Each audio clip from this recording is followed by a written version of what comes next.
方からたくさん運びました。そういう運河でございました。船がやってくる年までは城のちょっと小さな船溜まりという港であった時代にはございませんでした。公園化いたしまして作りましてですね、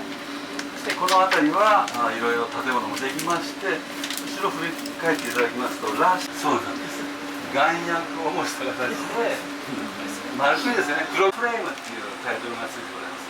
ブロンズでできましたちょっと球形のフレーム状約数十メーターっていう川でございますので、大河川でございますよね。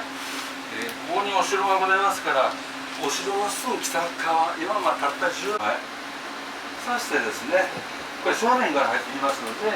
なんとなく短いように感じられるかもしれませんけど、これ上里川門下里川の門60メーターもございます。長いですね。小学ね、これ中島港門の折り返しの便でございましてですね、はい、どんどん落とします。約5分少々、6分かからない時間で、この水が 2.5 メーター低くなるわけなんですね。そこの部分に傾斜がついてるんです。ですから水は水だけの力で押してるんですね。でここもね、仕組みは同じっていうのは、先ほど出発しましたこれ皆さんね、下流へ行きますので、この水は落とすばっかりなので、落とすところ見えませんでしたよね。この橋の下に遡っていくんでね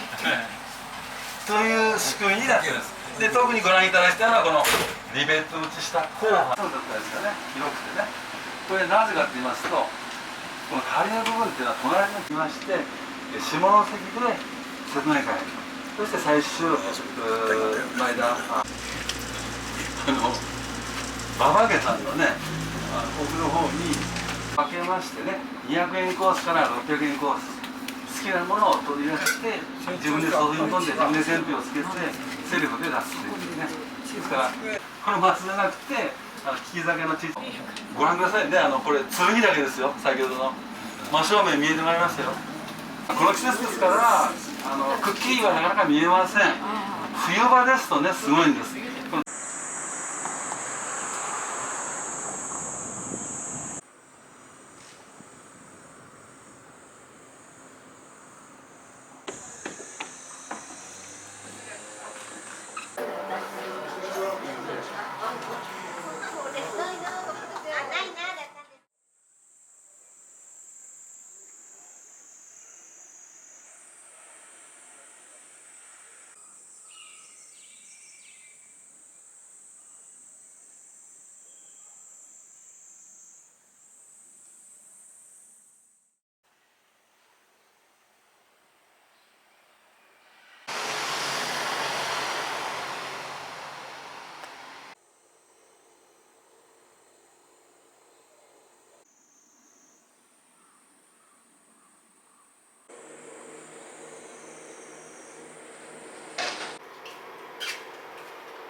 先進とか、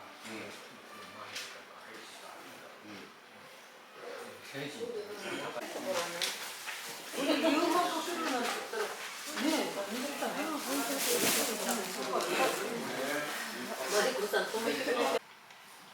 買うんでしょう。